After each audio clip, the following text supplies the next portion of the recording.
We all pretty much know how the American Revolution ended, right? With a big victory. But here's the thing. The end of the war wasn't the end of the story, not even close. It was really just the start of a whole new chapter, a really messy, complicated, but super fascinating one. So let's dive into what happened next and see what promises were kept and, well, which ones were broken. Okay, so picture this. The last British ship has sailed away. Independence is finally won. So, now what? The real work, the hard part, was just getting started.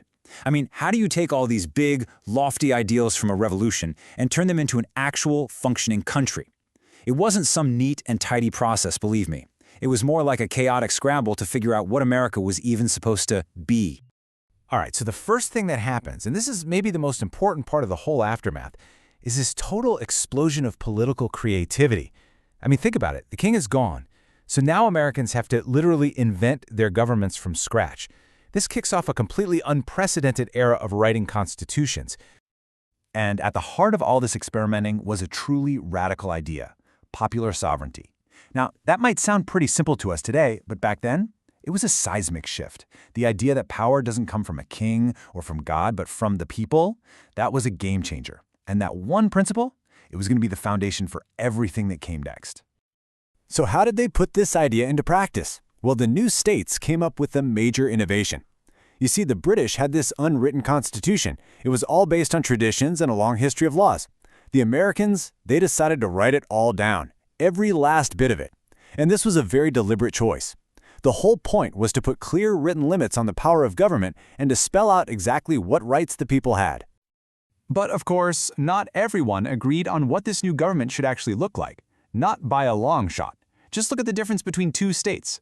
On one side, you have Pennsylvania, which went with this super democratic constitution. We're talking a single legislature, no governor at all, and voting rights for all free men, even if they didn't own property. But then you look at Massachusetts, and they went a totally different route. They created a much more, let's say, structured system with 3 branches, checks and balances, a model that, would later be a big influence on the U.S. Constitution. This just shows you there was a massive debate going on about just how much power you should give directly to the people. And what about on the national level? Well, their first shot at it was the Articles of Confederation. And, to put it mildly, it was weak. Like, really weak. The central government had no power to tax, it couldn't regulate trade, it basically had no teeth.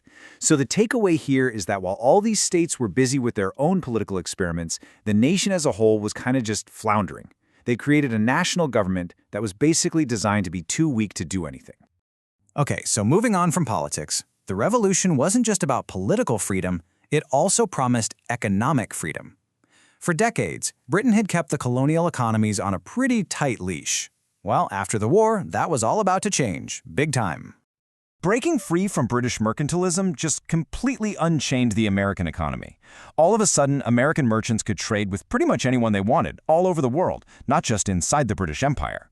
The huge Western territories were suddenly thrown open for settlement, creating brand new markets right at home. And this is a big one. For the very first time, Americans could start building their own factories, instead of being forced to buy everything from Britain. It was nothing short of a complete economic reset. But, and this is a big but, here's where the story gets a lot more complicated. All this amazing new freedom, all this new opportunity, who was it actually for? Because for a whole lot of people, the promises of the revolution felt, well, pretty empty. So let's take a hard look at who got left behind. Let's start with women. They were absolutely crucial to the war effort, right? They organized boycotts, they supported the army. So did they get equal rights after the war? No. Instead, they were sort of assigned this new role. They were called Republican mothers. Their big job was now to raise the next generation of virtuous American citizens. Now, this did open up some new doors for education, which was important, but it also kept them firmly on the sidelines when it came to any real political power. And what happened to the people who chose the losing side? We're talking about the Loyalists, the Americans who stayed loyal to Britain. An estimated 60,000 of them were forced to leave the country. Just think about that number, 60,000 people exiled from their own homes. And for these Loyalists, the aftermath of the war was just devastating. Many of them lost everything they owned. See, there were promises in the peace treaty to protect their property, but those promises were basically ignored. They became refugees, forced to start all over again in places like Canada or Britain. Imagine being a stranger in the very country you thought was your mother country. It was even worse for Native Americans. Many of them had sided with the British, and for a good reason. They were hoping to stop the American colonists from expanding further west. So for them, the American victory was an absolute catastrophe. The new United States used the fact that they had allied with the British as an excuse, a justification to just seize their lands. So for them, American independence actually marked what our sources call the beginning of the end of their own independence. And that brings us to the revolution's deepest, most painful contradiction. This whole fight for liberty did inspire many people, especially in the North, to free their enslaved workers. We see gradual emancipation laws starting to pass. But at the same time, in the South, the institution of slavery didn't just stay. It became even more deeply entrenched. The soaring words about equality just couldn't be squared with the brutal reality of slavery. And that created this massive tension that would haunt the new nation and eventually tear it apart. So, what you have to realize is that the revolution wasn't some neat, tidy event that just ended.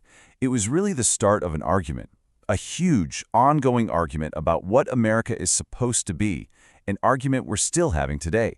The real legacy of the revolution is found in all of its unfinished business. Think about those powerful words from 1776. All men are created equal. They didn't just fade away after the war. Far from it. They became a tool, a promise, that was picked up by all the groups who had been left out. You look at the abolitionists and the women's rights advocates in the 1800s. You look at the civil rights movement in the 1960s.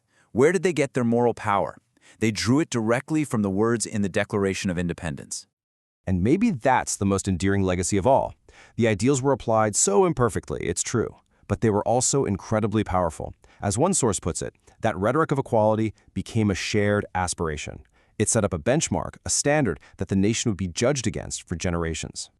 Which really brings us to the final and most crucial question. Those debates that started way back in the 1780s, about liberty, about equality, about what the government should do, they haven't gone away. They're still with us. So the real question isn't just about what the revolution meant back then, it's about what it means right now. How are we, today, still trying to define and fulfill that unfinished promise?